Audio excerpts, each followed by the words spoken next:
La constitución psíquica del sujeto ha sido un problema central del psicoanálisis desde sus inicios.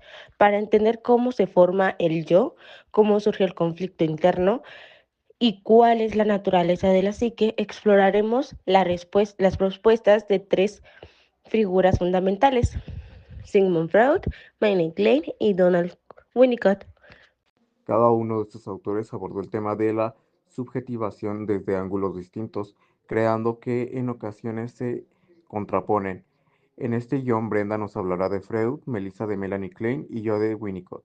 El objetivo es realizar un análisis comparativo y crítico de sus respuestas. Para Freud, el conflicto psíquico es natural y permanente, nace del enfrentamiento entre las pulsiones de vida, eros, y de muerte, tánatos, y las exigencias de la realidad externa. Este conflicto es mediado por el yo y el superyo. En ese conflicto inhabitable, y la manera en la que se resuelve de forma parcial define el equilibrio psíquico de cada persona. La represión, un mecanismo central en la teoría freudiana, permite la formación del inconsciente, pero también genera síntomas y sueños y actos fallidos. La protagonista del Cisne Negro ejemplifica la lucha entre sus deseos reprimidos, un super yo que le exige perfección, lo que la lleva a la destrucción del yo y las ilusiones. En ese conflicto inhabitable, y la manera en la que se resuelve de forma parcial define el equilibrio psíquico de cada persona. La represión, un mecanismo central en la teoría freudiana, permite la formación del inconsciente, pero también genera síntomas sueños y actos fallidos. La protagonista del Cisne Negro ejemplifica la lucha entre sus deseos reprimidos, un super yo que le exige perfección, lo que la lleva a la destrucción del yo y las ilusiones. Melanie Klein radicalizaba la visión de Freud, postulando que el conflicto se originaba en los primeros meses de vida, en ansiedades internas muy primitivas que emergen desde los primeros meses de vida. Para ella, incluso el recién nacido estaba inmerso en una realidad psíquica poblada de fantasías inconscientes, muchas de ellas persecutorias.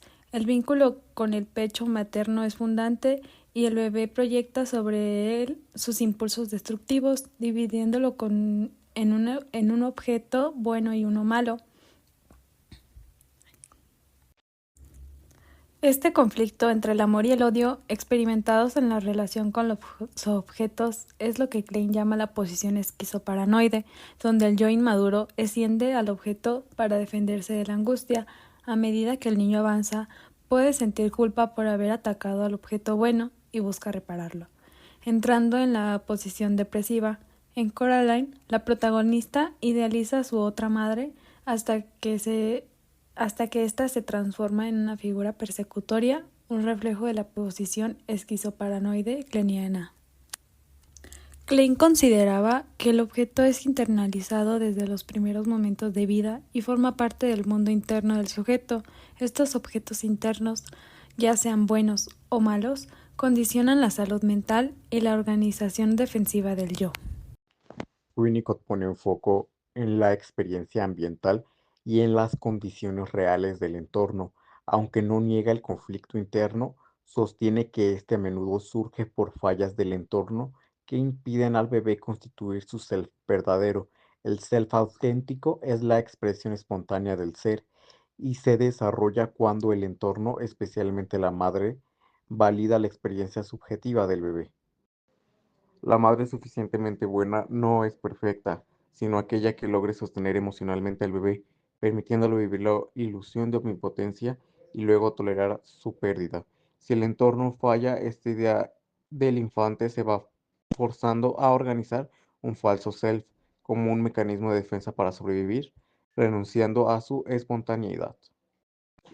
Un concepto clave de la teoría es el objeto transicional. Este objeto, como un peluche o una manta, ayuda al niño a transitar de la dependencia total de la autonomía, mediando entre la realidad interna y externa. Es un soporte del desarrollo del juego, la creatividad y la subjetividad.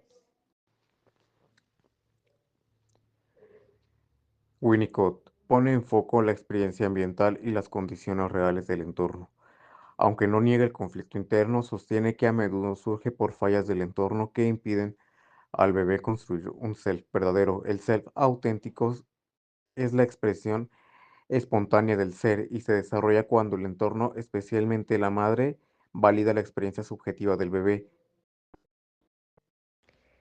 Freud, Klein y Winnicott nos ofrecen perspectivas que, aunque distintas, se complementan.